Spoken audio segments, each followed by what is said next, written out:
Selamat pagi saudaraku, salam sehat selalu ya. Jangan lupa hati harus gembira, karena hati yang gembira adalah obat yang paling mujarab. Pagi hari ini saya ingin membahas tentang adanya seorang guru bahasa Inggris yang ada di sekolah negeri yang ada di Jambi. Dipukulin, dikeroyok oleh berapa orang siswa di sekolah di depan rekan-rekan profesi gurunya lain. Dan ini benar-benar luar biasa. Dan ini benar-benar mencerminkan bahwa ternyata program pendidikan yang yang sekarang ini tidak berjalan dengan baik. Makanya saya sampaikan kepada Bapak Prabowo, makanan bergizi itu memang penting, tapi itu tidak jauh lebih penting daripada membina karakter anak-anak didik kita, membina karakter perilaku daripada generasi muda kita. Bagaimana mungkin orang sehat tapi tidak memiliki karakter dan attitude yang bagus, ya. Sekolah adalah tempat membina karakter daripada anak-anak didik. Apabila seseorang tidak memiliki karakter yang bagus, tidak ada attitude yang bagus, tidak berperilaku yang bagus, maka sepintar apapun dia, kepintarannya itu tidak akan berguna bagi masyarakat, keluarga, masyarakat, dan negara terlebih. Karena apabila seorang murid, seorang didik merasa sudah hebat, merasa paling pintar, merasa paling berkuasa di sekolah itu, karena dia mungkin mungkin dia anak dari seorang polisi, atau mungkin anak seorang pejabat, atau mungkin anak seorang preman yang ada di lingkungan sekolah tersebut, di wilayah tersebut, membuat dia sesuka-suka hatinya bicara dan tidak terima kalau dia ditegur oleh gurunya. Dan itu yang harus dihindari. Jadi ketika saya melihat video tersebut, saya selaku ketua yayasan pendidikan yang mengelola beberapa sekolah yang ada di Medan dan di Deli Serdang, saya miris dan mau berteriak, mau menangis melihat sebelum terjadi pengeroyokan. Saya lihat kan guru itu berusaha tenang, dan ada satu orang siswa berada di depan, dia mencoba mau memprovokasi, mau mukul guru itu, ya, sebelum terjadi pengeroyokan, ya. Tapi guru bahasa Inggris itu dengan tenang, tidak terpancing.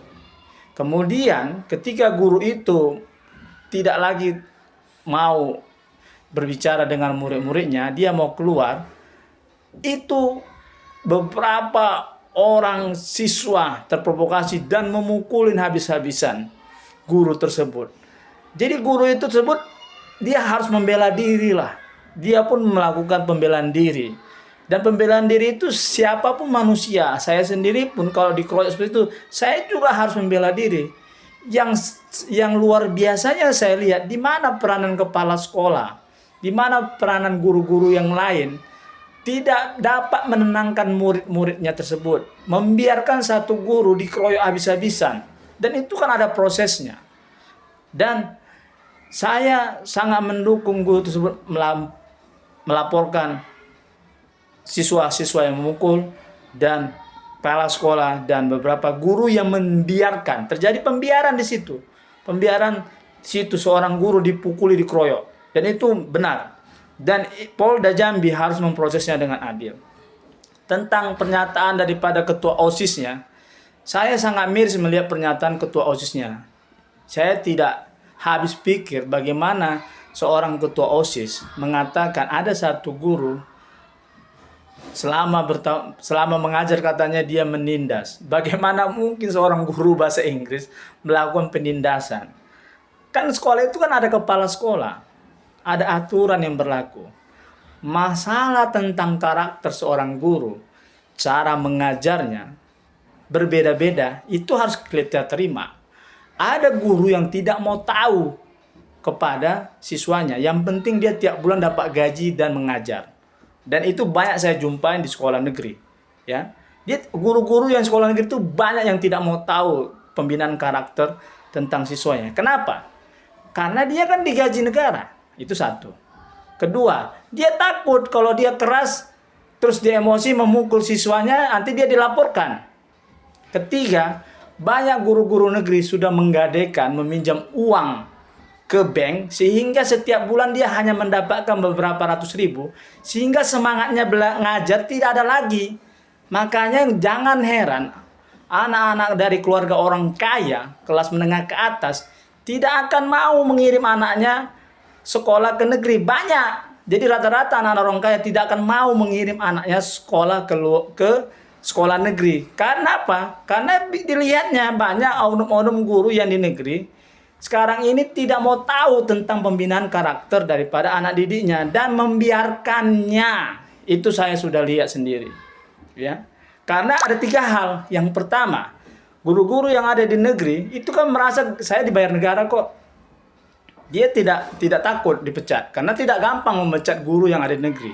Kedua, dia berpikir kalau saya keras, tegas menghukum anak-anak tersebut, saya pasti nanti dilaporkan oleh orang tuanya dan lain sebagainya. Dia takut sehingga dia tidak peduli. Yang ketiga, ini hampir mayoritas, guru-guru yang di negeri meminjam uang ke bank. Sehingga gajinya setiap bulan itu tidak banyak lagi, tidak cukup. Sehingga dia mengajar ke swasta. Jadi akibatnya yang orang-orang yang sekolah ke negeri, yang berasal dari keluarga menengah ke bawah, ya tidak mendapatkan penuh pengajaran yang semaksimalnya karena 3 hal itu. Dan tidak bisa juga disalahkan guru karena orang tua sekarang terlalu sering membela anaknya apabila anaknya ditegur oleh guru. Dan saya selaku pernah mengajar di SMK selama 7 tahun dan dosen, dan saya sekarang mengelola sekolah saya sendiri. Saya adalah tipe guru dulu yang agak tegas kepada perilaku dan tindak tanduk anak-anak. Jadi apabila saya dulu ngajar anak-anak menteriakin, woi atau apa, saya marah, saya tegur dia. Dan apabila saya dilawan balik, bisa saja saya emosi, tapi tergantung kontrolnya. Jadi kemarin itu guru itu mengatakan dia sudah sering ya dibully oleh beberapa siswa yang sama. Dan kemarin dia tidak tahan, diteriakin dan dia secara otomatis menampar. Saya rasa hal yang wajar apabila guru sering dibully dan diteriakin dan menampar siswa itu supaya memberi pelajaran. Apapun alasannya. Sekali lagi saya bilang, apapun alasannya, seorang murid tidak berhak membuli guru di dalam lingkungan sekolah. Apapun alasannya, seorang murid tidak berhak memukulin, mengkeroyok seorang guru di lingkungan sekolah. Dan kamu kepada murid yang membela diri, kamu itu kalau laki-laki jantan, jangan kau mengkeroyok sama gurunya.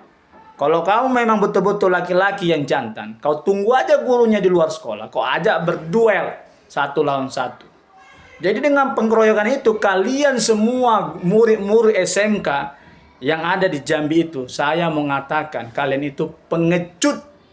Kalian laki-laki dididik jadi pengecut. Kalau memang kalian kemarin jantan, ya memang kalian orang yang jantan, ya kalian ajak duel aja di luar sana, jangan di sekolah, jangan kau keroyok. Beraninya kalian mengkeroyok guru yang ada di lingkungan sekolah. Disinilah seharusnya kepala sekolah harus peka. Jangan membiarkan itu kemarin terjadi, karena ada proses yang panjang saya lihat di dalam video itu sebelum terjadi pengeroyokan. Prosesnya guru itu saya lihat di video mencoba untuk tenang dari provokasi siswa-siswanya. Mencoba tenang. Dan ada satu siswa maju ke depan dan memancing provokasi untuk memukul guru itu.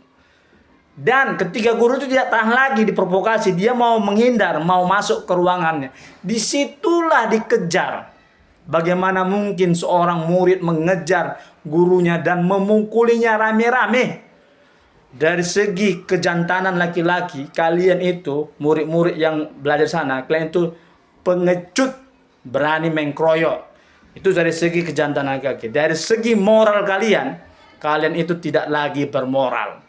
Guru kalian pun kalian pukulin rame-rame. Ya, masalah guru itu membalas itu adalah pembelaan diri. Dan untuk itu Polda Jambi harus mengusut, dan saya dukung laporan ini dan selesaikan berkeadilan. Salam cerdas dari saya, Trinop Sianturi, Ketua Yayasan Pendidikan Kemajuan Bangsa. Mereka